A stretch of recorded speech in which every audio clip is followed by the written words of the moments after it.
Hospitals have a way of making every heartbeat feel louder, but nothing prepared me for seeing my pregnant daughter sitting alone in that crowded waiting area. We had barely spoken for months after her husband slowly pulled her away from our family. If you love stories where karma always wins in the end, subscribe to Karma Effect. She looked exhausted, frightened, and strangely alert, as though danger could appear at any moment.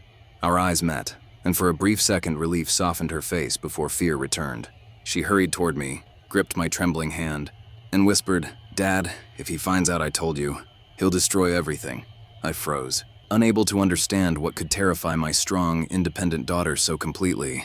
Before I could ask another question, I noticed her husband walking confidently down the hallway. What she whispered changed everything I believed about their seemingly perfect marriage forever. A few months before that morning at the hospital, life seemed ordinary enough that I never imagined how much could change. My daughter and I had always shared an unspoken trust built through years of struggle. After losing her mother for a time to serious illness, we learned to depend on each other.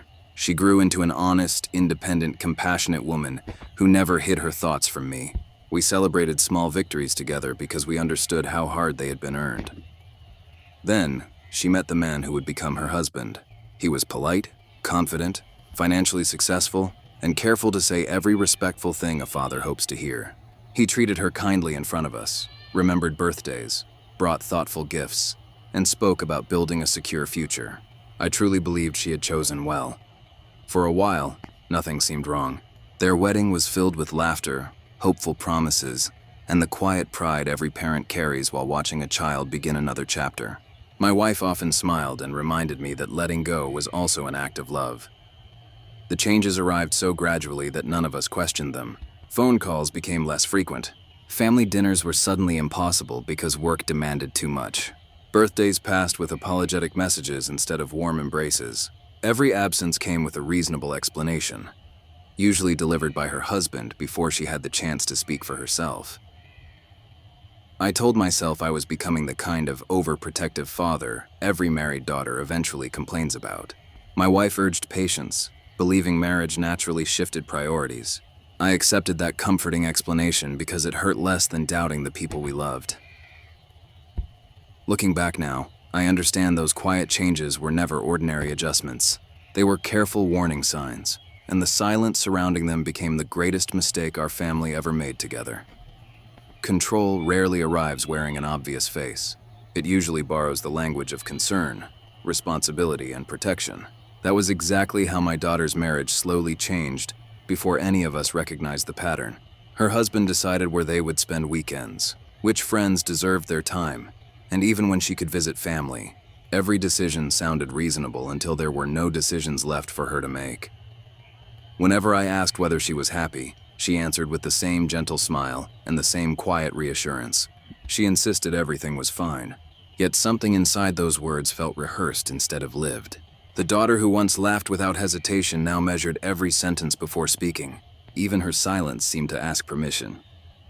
One afternoon, I noticed a fading bruise near her wrist. She laughed softly and blamed a kitchen cabinet.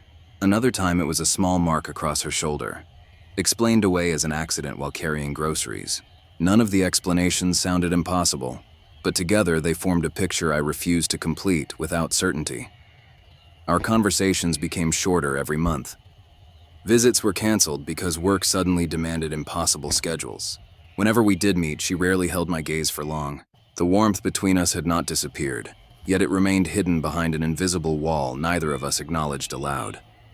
Then she announced she was expecting a baby. Everyone around the table celebrated with tears, embraces, and hopeful plans for the future. I smiled because she deserved that happiness, but my heart remained strangely unsettled. Joy and worry existed together, refusing to separate. Without proof, I would not accuse a man of harming my daughter. Looking back, that restraint carried a painful cost. That was the biggest mistake we all made. We believed appearances instead of listening carefully to silence itself. Family gatherings are supposed to celebrate new beginnings, but that baby shower became the day I finally understood how deeply my daughter had learned to hide. Everyone smiled, admired tiny gifts, and spoke excitedly about the baby. My daughter thanked each guest politely, yet her happiness never reached her eyes. Her husband dominated every conversation. Whenever she answered a question, he interrupted with corrections disguised as jokes. Relatives laughed politely, assuming they were witnessing playful teasing. I watched her shoulders tighten after every remark. When I quietly defended her, he smiled confidently and suggested I simply struggled to accept that married couples handled things differently. Several people nodded, and I suddenly felt like an unwelcome outsider inside my own family. My daughter looked at me only once. Her eyes pleaded with me not to continue. Nobody challenged him. Nobody asked whether she was comfortable. The room remained filled with cheerful voices while an unbearable silence settled between us. Driving home, I replayed every moment until one truth became impossible to ignore. She was not protecting her husband from embarrassment. She was protecting herself from whatever happened after everyone else went home. That realization stayed with me, refusing to loosen its grip. I remembered every occasion I had dismissed as ordinary. Every canceled visit, every hurried goodbye, every careful glance toward him before she answered. Those memories no longer stood apart. They fit together with painful precision. A father wants evidence before making terrible accusations, yet love also recognizes fear when words cannot carry it. I understood that confronting him publicly would only leave her facing the consequences privately. My anger demanded action, but my conscience demanded wisdom. For the first time, I accepted that patience was no longer passive. It would become the only safe path toward protecting my daughter. Back at the hospital, my first instinct was to confront him before he reached us. But I looked at my daughter's frightened face and understood that anger would satisfy me for a moment while leaving her to suffer much longer. I took a slow breath, squeezed her hand, and quietly told her she did not have to face this alone anymore. Instead of creating a scene, I asked whether she trusted the hospital social worker. She nodded without speaking. That single answer became the beginning of everything that followed. With careful guidance from professionals, she shared pieces of her story she had buried beneath months of fear. Nobody rushed her. Nobody demanded dramatic confessions. They simply listened. Over the following weeks, the truth emerged patiently. Bank records revealed complete financial control. Medical appointments exposed repeated attempts to influence her healthcare decisions. Messages saved on her phone contained threats disguised as concern. Nurses remembered conversations that had unsettled them. Friends admitted they had noticed changes but never understood their meaning. Each detail alone seemed ordinary. Together, they painted a picture impossible to ignore. Everything was documented through proper legal channels. Facts replaced suspicion. Evidence replaced emotion. I learned that justice moves slowly because it must carry the weight of proof, not merely the certainty of love. Meanwhile, her husband grew more comfortable than ever. He smiled confidently during family visits, convinced his carefully crafted image remained untouched. He believed our silence meant surrender. He never imagined our silence had changed its purpose. Silence is not weakness when it is collecting the truth. Every passing day strengthened. The case he did not know was quietly forming around his own choices. The hearing arrived, without celebration. There were no dramatic speeches waiting outside the courtroom. No sense of victory before the facts had been heard. I sat quietly beside my daughter, reminding myself that justice deserves patience, not performance. She held my hand for only a moment before letting go, determined to stand on her own. Her husband entered with the same confidence he had carried for months. He greeted people politely, smiled at familiar faces, and behaved as though the entire process were an inconvenience that would soon disappear. Watching him, I realized how completely he believed the image he had built around himself. Then the evidence began. Medical records established a pattern of interference with her care during pregnancy. Financial documents revealed that every account, every purchase, and every meaningful decision had been controlled by him alone. Saved messages showed threats carefully disguised as concern. Witnesses spoke without bitterness, describing changes they had observed over time. Professional evaluations connected individual incidents into a consistent pattern that could no longer be dismissed as misunderstanding. Each piece of evidence seemed measured rather than dramatic. That quiet consistency made it impossible to ignore. His confidence slowly faded as questions became more specific. The judge asked about dates that contradicted his earlier statements.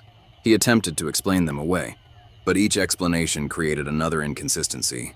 The certainty he displayed when entering the courtroom gradually gave way to visible uncertainty. Finally, my daughter was asked to speak. She did not accuse him with anger. She did not raise her voice or seek sympathy. She simply described what daily life had become, choosing honesty over emotion. Her voice trembled because painful memories always leave their mark, yet it never broke. Every sentence carried the quiet strength I remembered from the daughter I had raised. The courtroom grew still. For the first time in years, fear no longer decided what she could say. When the hearing concluded, the decision placed protections around both my daughter and her unborn child. The outcome was based on documented evidence, careful testimony, and the law itself. Her husband lost the control he had spent so long protecting. His reputation did not collapse because anyone sought revenge. It collapsed beneath the weight of his own decisions. As we walked outside together, my daughter looked lighter than she had in months. I understood then that justice is rarely loud. Its greatest power comes when truth is finally given the chance to speak without fear. Several months passed before life finally began to feel peaceful again. My daughter welcomed a healthy baby into the world. And the first time I held that little child, I felt something I had not experienced in a long while. It was not triumph. It was gratitude. Gratitude that fear had not written the ending to our family's story. Healing came quietly. My daughter smiled more often without forcing it. She answered phone calls without hesitation. She visited our home simply because she wanted to, not because someone else approved. Confidence returned in small moments, each one stronger than the last. Those ordinary moments became the greatest victories of all. Our family gathered around the dinner table again. This time, the conversations flowed naturally, and the laughter carried no hidden tension. Watching my grandchild surrounded by genuine love reminded me that broken trust can leave deep scars, but kindness and truth can still build something beautiful afterward. One evening, my daughter looked at me and said, "Dad, thank you for believing me before. I could fully believe myself." Those words meant more than any legal decision ever could. They reminded me that sometimes the greatest gift a parent offers is steady faith when a child has almost lost their own. As I rocked my grandchild to sleep, one lesson settled firmly in my heart. Justice does not always arrive with noise or applause. Sometimes it walks quietly beside patience, revealing itself one truthful step at a time. The strongest parents are not the ones who fight every battle immediately. They are the ones who stand beside their children until the truth can finally stand on its own. If you love stories where karma always wins in the end, subscribe to Karma Effect.